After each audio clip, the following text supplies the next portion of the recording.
Thank you so much, Mr. Srivatsava Ganpati, sir. Ladies and gentlemen, sesame and peanuts. These are two commodities that pervade across the very fabric of the entire globe. You talk of any civilization, you talk of any culture, irrespective of the way they appear, but both these commodities somehow or the other are a part and an indispensable part of most of the cuisines and lifestyles and cultures of Earth.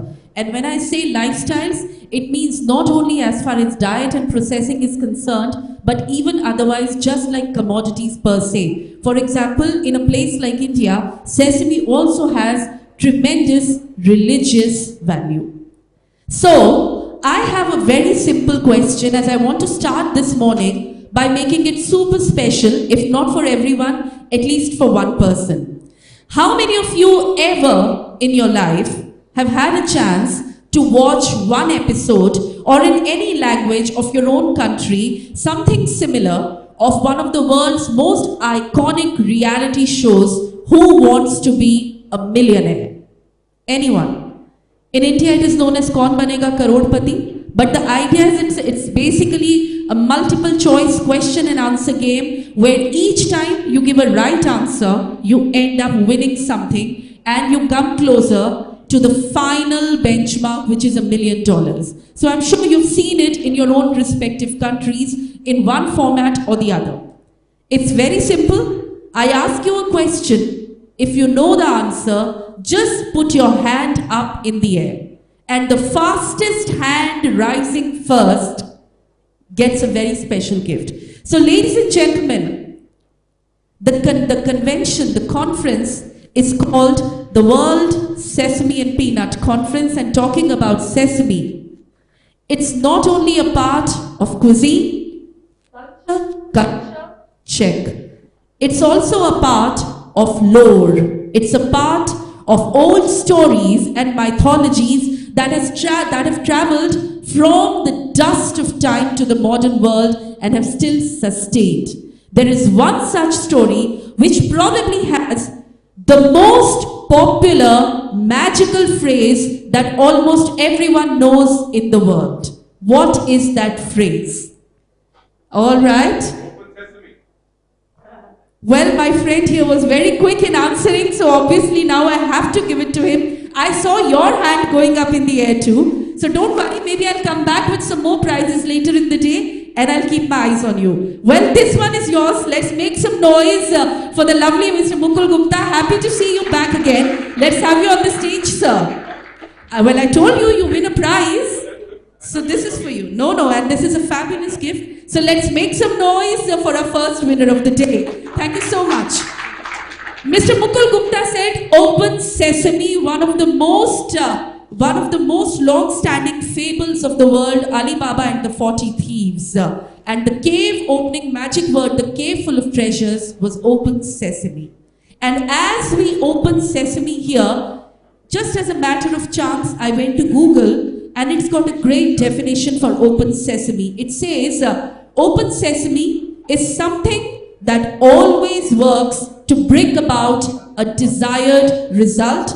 It's a magical phrase and it's basically meant as a command to do as desired. So as I say open sesame to this conference, I hope it brings about the desired results when you all do networking. All of you make some great business contacts.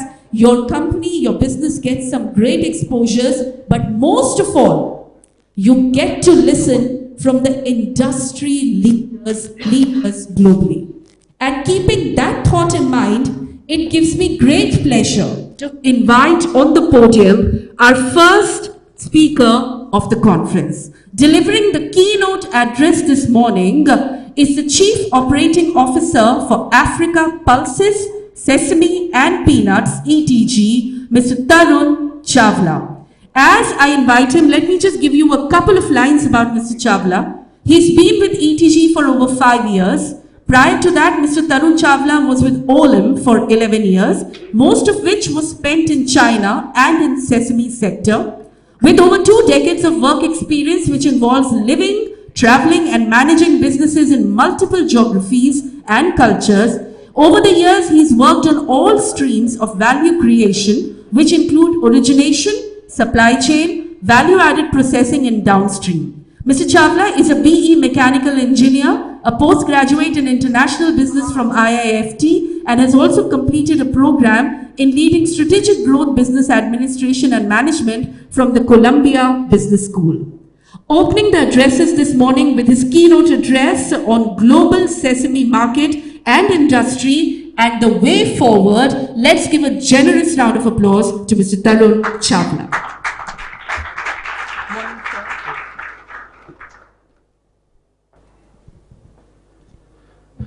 Good morning, everyone. First of all, I would like to thank the organizers to give us, all these industry participants, this opportunity to come together and all under one roof. It's obviously a fantastic location, a good choice. Hope everybody gets a feel of this place. I'm also looking forward to it for this evening. So, today, the topic given to me was what are the trends which are shaping the global sesame market. In his opening address, Mr. Srivastava spoke about the challenges which we face as the world order is changing, and so is the challenges which we face in terms of currencies, in terms of fluctuations, in terms of volatility. We'll touch upon how things are shaping in our part of the world in sesame trade. So to start with a disclaimer, it is just a standard procedure that whatever views we express here are part and parcel of the trade, nothing to be used for trading. And so the topics which we'll cover is largely what is happening on the supply side, demand side, how is this all impacting the prices, and where do we stand today in terms of where are the cues of the market, what are the important events which can lead to either the price movement or the supply shocks or the, anything what changes in the demand. So in general, the supply for sesame, like most of the crops, is into two parts. We have a bigger crops in the northern hemisphere, and then we have the southern hemisphere crops. Northern hemisphere crops, if we look at from Asia to Africa, we'll cover one by one. We'll start with some of the bigger ones. We have the West Africa, so Nigeria and Niger. We've seen that the supply in that part of the world has peaked in most of in the last 2-3 years. We have seen a good supply. There is no weather shock, so it's been a more consistent supply. Nigeria, because of the border landlocked Niger, we have seen a coup in Niger, and because of that, we do foresee some challenges which can come as we move towards the season coming. So far, so good. The crop is generally looking good. It has been the most consistent supplier of sesame seeds in the last 3 years. Burkina, Togo, Mali, it's all francophone countries. If we look them as together, it has mostly a range-bound movement. We've seen political disturbances kind of impacting the supplies, but all in all, it has been a pretty range-bound supplies coming out from Burkina, Mali, and Togo. Ethiopia, there was a time when Ethiopia used to lead the sesame prices. Until 2016, Ethiopia was the price leader, a price maker in the supply side. Everybody used to benchmark a lot of sesame seeds to Humera sesame seeds. There was an ECX which used to kind of influence the prices on both sides of supply and demand. But unfortunately, with a lot of political disturbances and the war which Ethiopia went through in the last 2 years, we have seen Ethiopia completely losing relevance in the sesame world. We have Ethiopia now only focusing on, I think, one of the important trades for them in Israel, and the second is European markets. They used to be a big supplier to China, Japan, and all traditional markets, but that is no more the trade flows which we are seeing now. Sudan, something which it was one of the most important origins both for sesame and peanuts, specifically trades into different geographies. Sudan giving supplies to China, going into Turkey. Then there are so many other trades which even time to time Sudan Red was going for hulling in India. So Sudan is such an important player in terms of Sesame that what is happening right now in Sudan will definitely impact us in the coming season. So something which is very unfortunate, something which we've seen unfolding ourselves, some of our colleagues and friends when they were there, and it was horrific. Khartoum was such a vibrant city.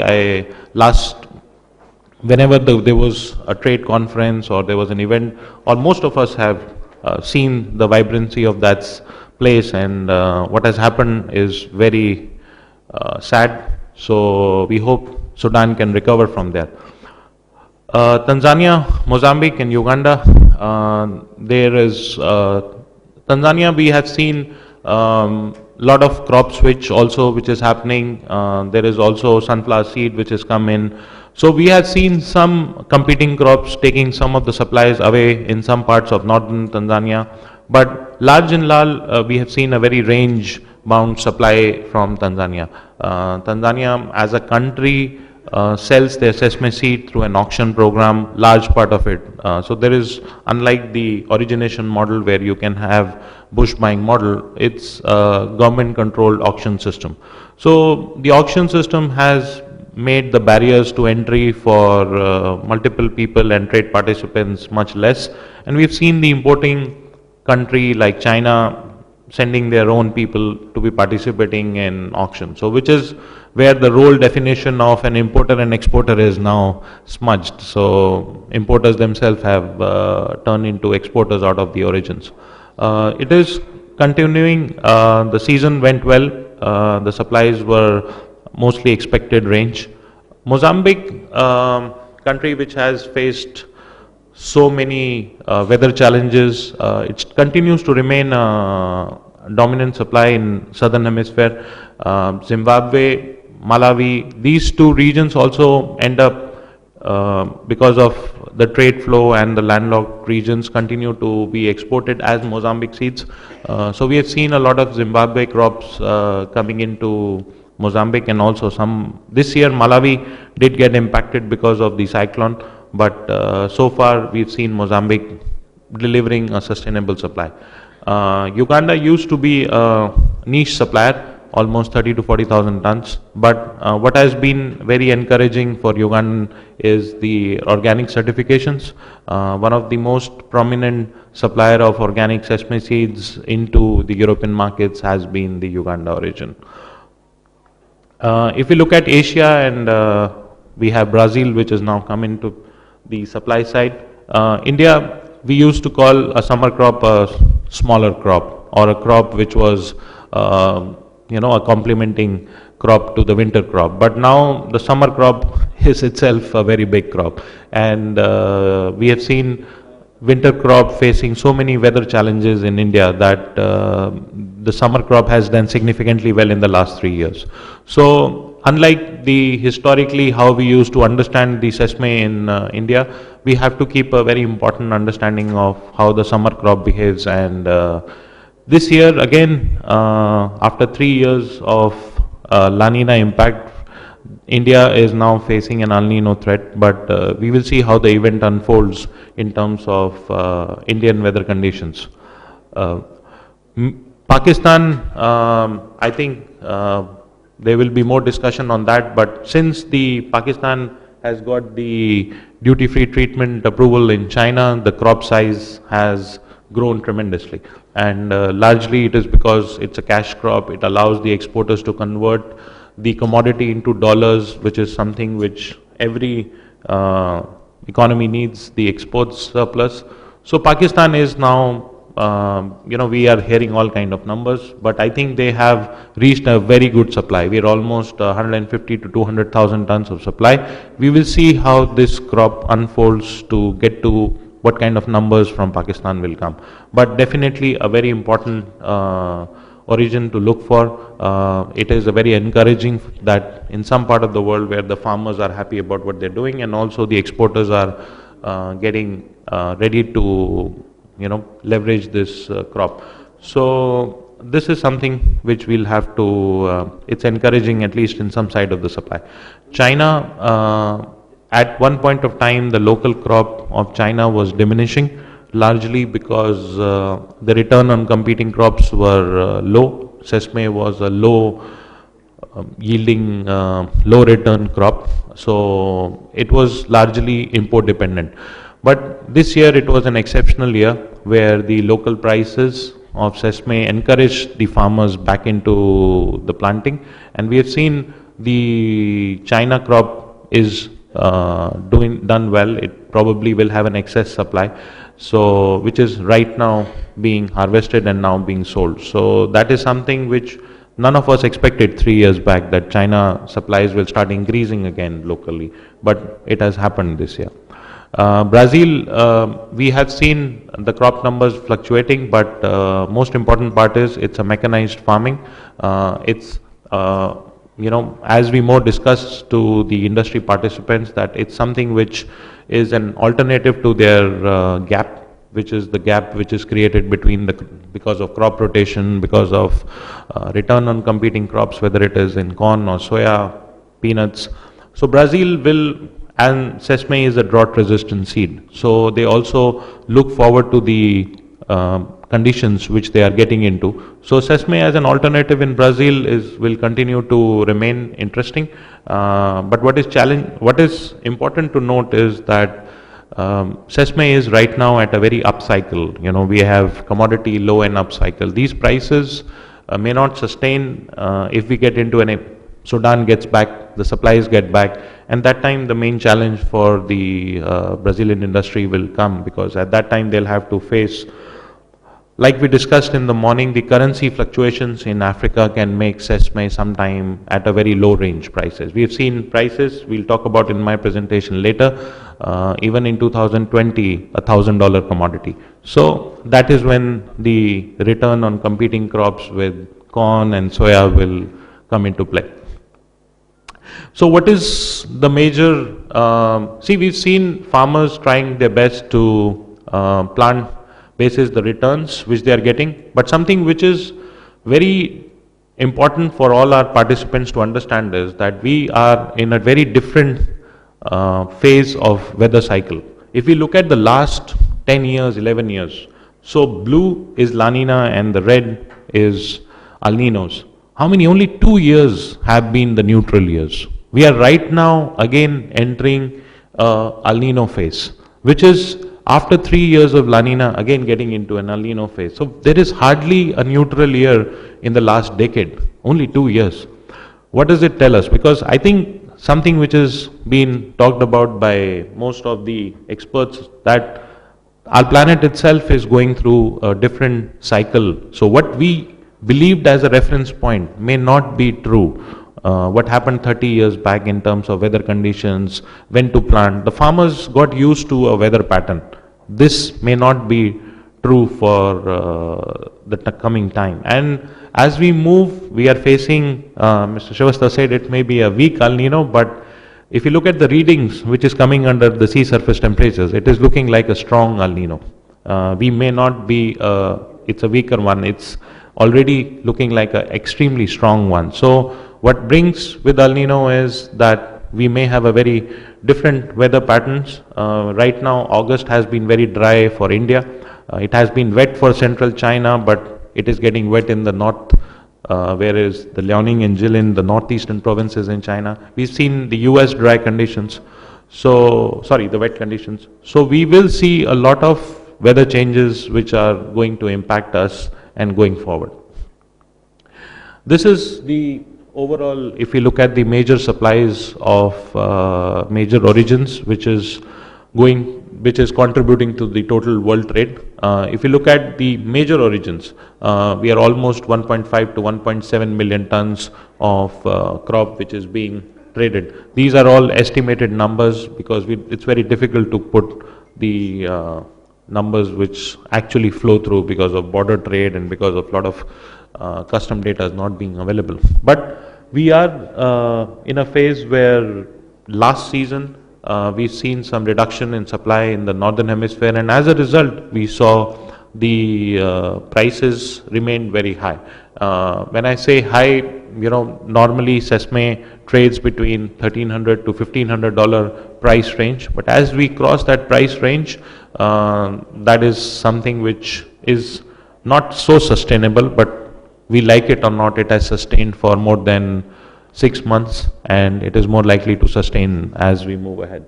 Sudan, which we all understand is a major exporter of sesame seeds, is missing as we move to the northern hemisphere season. So this is something which is concerning all of us. If we look at the demand, this is what is the overall demand landscape of sesame world is. We have natural sesame seeds which is going into crushing, we have bakeries, we have fast food, we have quick service restaurants, horeca segment, we have products like tahina and halwa and other products which is, and then again with the derived products with chickpeas, hummus, which is done well. And so the Mediterranean food and the traditional, the South Asian and Southeast Asian foods, which is basically the use of sesame oil, all of this is still the basis of the trade which we are into. This is what looks into the overall demand. So what is changing? So Mr. Srivastava was saying that we after COVID, China is still recovering from the slowdown, and it's a new world after 2022. So the most alarming thing for us, I think, is not only the COVID, but the change in demographics. So China used to be the most populous country, India is today the most populous country. But what is changing in China is the fertility rate or the replacement ratio is much lower. So a lot of people debate, is China the new Japan, where the population decline will be much sharp. So if we look at, I think it is pretty evident from the population change that China has passed its peak in terms of population. It's only the demand per capita which can now sustain this. This is not, the number of people to feed in China will not be as much as what we have seen in the past. So we have seen today the horeca segment struggling in China after COVID. We've seen some restaurants, the bigger restaurants, the chain restaurants facing some headwinds, but the oil segment and the other traditional segment is still done well. China still consumes almost 1.2 million tons, but something to watch for is that unless the new product development and the per capita consumption changes, the population will not be able to support the continuous increase in demand. We are getting into a decline phase, and something which the world will have to be aware of. If you look at just the sesame oil demand of China, it is almost a $1.4 billion trade. We have seen the brands done extremely well, and the unorganized segment is declining at the pace of the organized segment. This is something which the industry has to, the Chinese sesame oil industry has to promote. Only then they will be able to sustain their demand. So whether it's in the form of advertisement, promotion, getting into the new generation, this is something which is a challenge which they will have to pick it up. If they don't, it will be too late in the day. Then sesame oil would be like a niche, old days kind of thing. So it's a time where the brands will have to push some money and the marketing spend to get the new generation start. So far, so good, but we'll have to see how the 10-year demand trend looks like. Japan, again, the similar problem, 800,000 people less this year. We have Japanese population also declining. There is a projection that it will be almost in a serious threat if the newer generation do not reproduce so much. Japan, we have the oil. It is a very stable demand so far. If you look at the most stable 10-year demand is Japan. It's always ranged between 160 to 180, and in a good year it has touched 200,000 tons. It has done well in terms of marketing spend, promotion. The brands have reached out to their overseas Japanese people in the US. So far they are slightly ahead of what the Chinese sesame oil industry has done in terms of promotion and in terms of health benefits, which they are able to at least market it to their current consumers and their overseas consumers. But whatever said and done, they will have to also be mindful of their overall population numbers. If that number starts coming down, this demand will also be very difficult to sustain. But so far, we can say for the next foreseeable future, Japan is in a very 180,000 tons demand stage. Tahina, very encouraging story. We are today, excited that the Mediterranean food in Europe, in US has penetrated, and the brands like Frito-Lay's, Nestle, they are very aggressively marketing the hummus and also the different types of spreads. So this is very encouraging. Israel as a country has benefited out of the free trade agreement from Israel to the US, and we have seen that numbers growing, and we have seen the brands which are producing this hummus are becoming very serious about their supply chains. So this is something which is the encouraging side of the story, and we believe can be one of the growth leaders, not only because we see what trends happen in the West, then they slowly move to the East as well. So if the tahina and the hummus trend gets stable in the US and in Europe, then we hope that it also comes back to the eastern side, which actually originated. So we are really excited about the spread and the health benefits of the spreads, which is through tahina, which is done exceptionally well in the last few years. If you look at the overall picture of the rest of the world, Turkey imports and re-export business still continues. Turkey is a very important market for sesame seeds. Traditionally, it has done very well, and it is today in a position where it will be able to do almost 180 to 200,000 tons. Israel, like we spoke just now, has done well in terms of 50-60,000 tons to almost 70-75,000 tons, and largely doing well because of their re-exports to the US. We have Korea, which is a very stable demand because of the auction. They've also done a lot of business through Vietnam. So if we actually look at the Korea demand, you will have to look at both Korea and Vietnam in together, and this has also been consistently okay for there is no downtrend so far. Europe, as our friends tell us, it is not as encouraging, but if you look at Greece, it is continuously importing almost 35,000 tons. Poland, it's done well. If you look at Germany, if you look at other parts of Europe, they have been more consistent. No new product development has been super exciting, but they are trying. They have come up with sesame bars, they have come up with tahina and halwa, which are health, or is not as sugary or not as traditionally made. So product innovation, something to look for. A lot of people are trying, and hopefully some of their products click, which can lead some demand. India is an opportunistic buyer because they still continue to dominate the hulled sesame trade, and if they have a shortfall in their crop, they are always in the market, whether it is Sudan red or Somalia or any cheaper substitute which they can import and re-export as hulled. So India will have to look how their winter crop goes, and if they have a shortage, they will also become a buyer of some import and re-export.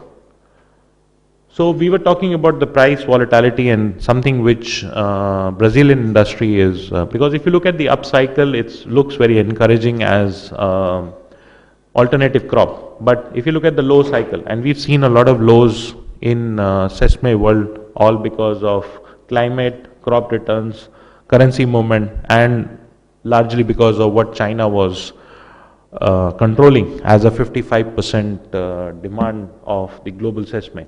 So, the high prices always give way to the low prices.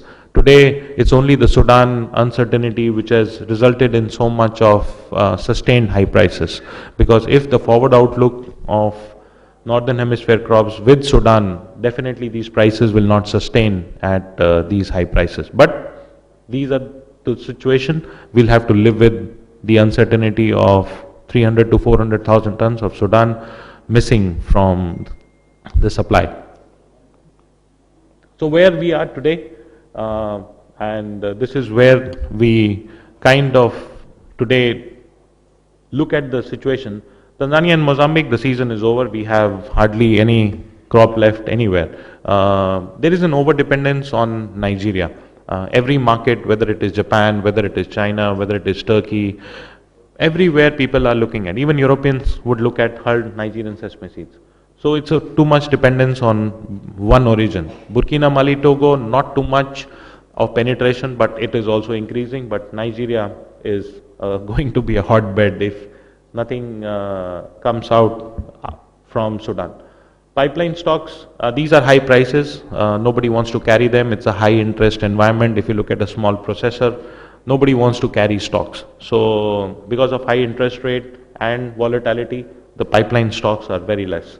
We'll see how the El Nino impacts the India's winter crop in terms of supplies coming out of there. China, definitely we have some concern over the demand slowdown and also to the balancing factor that they have a good domestic crop and it is good by almost 100,000 tons plus, so it will at least ease the pressure for now and until November. Pakistan still has a good crop, which is something which can still be available in the international trade. Today, the only crop which is being has a price or a replacement price is a Pakistan. So till we hit the Northern Hemisphere season, Pakistan still is filling the gap of trade. So where do we look from now is that we are in a bullish trend, largely because of the supply missing out of Sudan.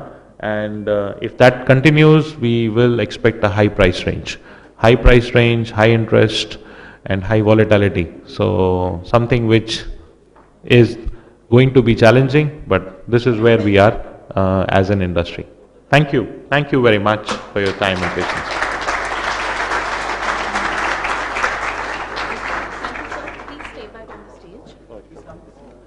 In the middle.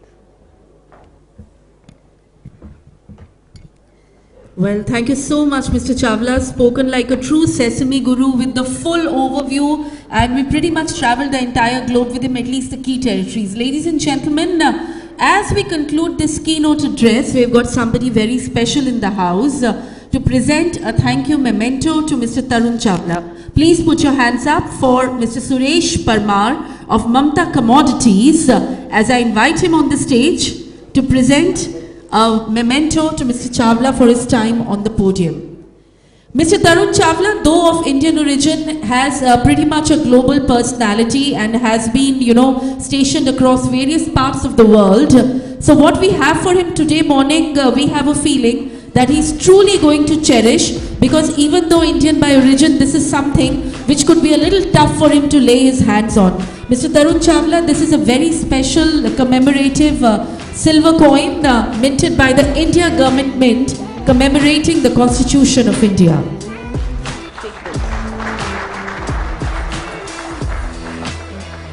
I would request Mr. Sri Vatsava Ganpati to join on the stage.